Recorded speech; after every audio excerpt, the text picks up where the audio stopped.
Virus SARS-CoV-2 yang teridentifikasi di Wuhan, Tiongkok pada Desember 2019 kini bermutasi menjadi begitu banyak varian virus. Masih bersama dengan Dr. Siti Nadia Tarmizi. Oke. Bu, kita beralih ke masalah mutasi virus. Ini kemudian ada yang Delta, Delta Plus, kemudian ada juga terbaru Gamma.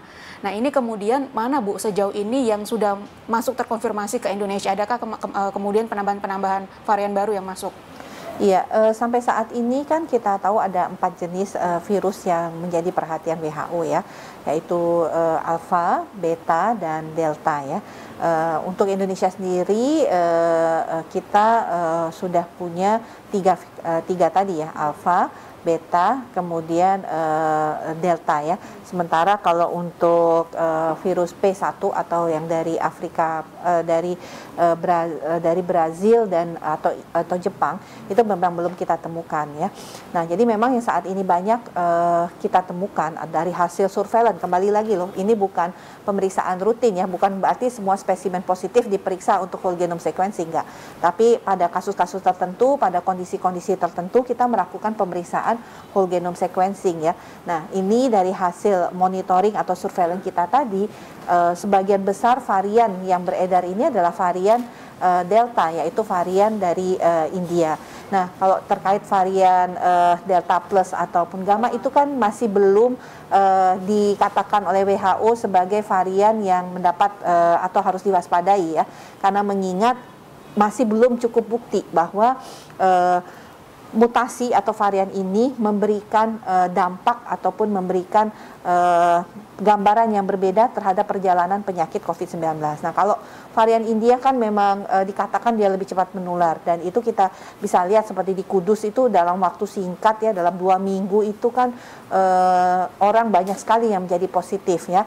Nah, kita juga melihat tren yang mungkin terjadi seperti di Bandung, kemudian di Jakarta sendiri, mengapa kemudian jumlah kasus yang positif itu cepat sekali meningkat. Bu, dengan adanya mutasi virus, apakah kemudian juga gejalanya berbeda-beda dari setiap mutasi yang terjadi? Mutasi ini sebenarnya adalah perubahan yang ada di protein virus tersebut ya, karena virus itu punya ribuan protein ya. Nah, ada perubahan sedikit dari protein tersebut yang kemudian disebut sebagai mutasi ya. Tapi secara umum ini adalah virus influenza atau virus menyerang saluran pernafasan, sehingga kalau kita berbicara mengenai gejalanya tidak ada perbedaan gejala dari masing-masing varian tadi. Nah, itulah kemudian juga salah satu mengapa kita harus waspada, karena tidak ada gejala khas untuk masing-masing varian.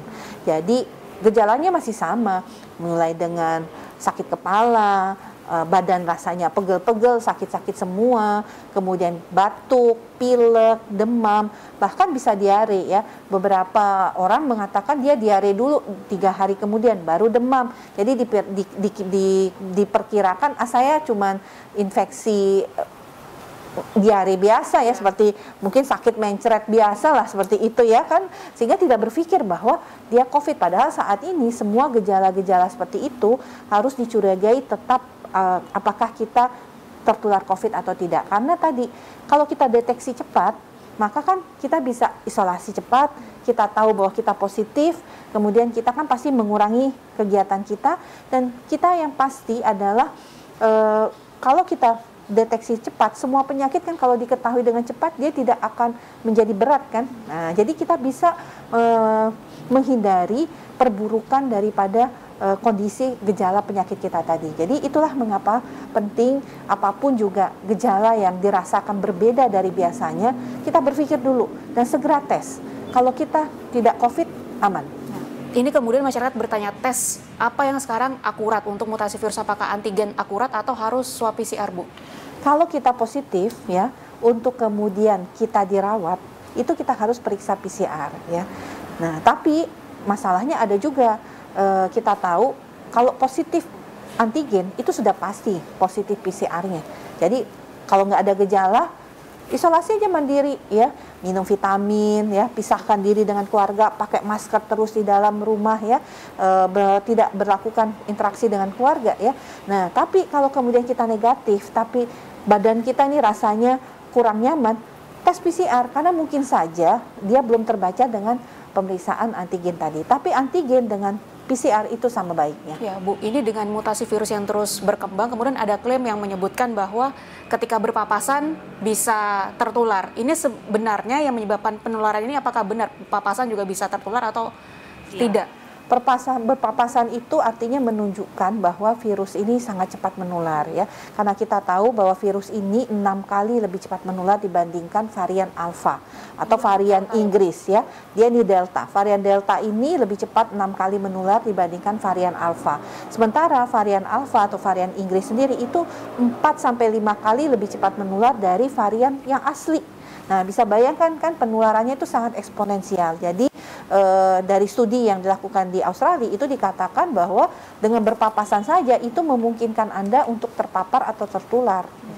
Tapi papasannya menggunakan masker tetap harus jadi pilihan. Ya pasti, makanya kalau berpapasan saja kalau kita pakai masker itu kan tidak, kemungkinan untuk tertularnya kecil. Tetapi kalau kita tidak pakai masker udah otomatis ya akan mudah menularkan. Kemudian kecenderungan untuk varian yang Delta ini menular ke anak-anak itu adakah kemudian kasus yang ditemukan di Indonesia? Sebenarnya sampai saat ini kita belum menemukan hasil varian Delta yang positif pada anak-anak ya, karena memang sebagian besar sampel kita adalah sampel orang dewasa. Belum cukup ada informasi mengenai itu, tetapi yang jelas kasus akan terus meningkat ya saat ini.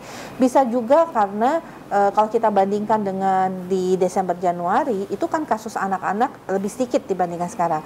Nah itu sangat memungkinkan ya ada penularan pada anak-anak yang mungkin lebih beresiko dan lebih cepat dibandingkan sebelumnya. Tapi kembali lagi ya bahwa bukti-bukti ini harus kemudian dilihat lagi berdasarkan berbagai studi. Ya, baik Bu Nadia, kita harus jeda sebentar. Dan setelah ini kita akan membahas seputar vaksinasi, gerakan yang gencar dilakukan oleh pemerintah, tetap di JPM TV.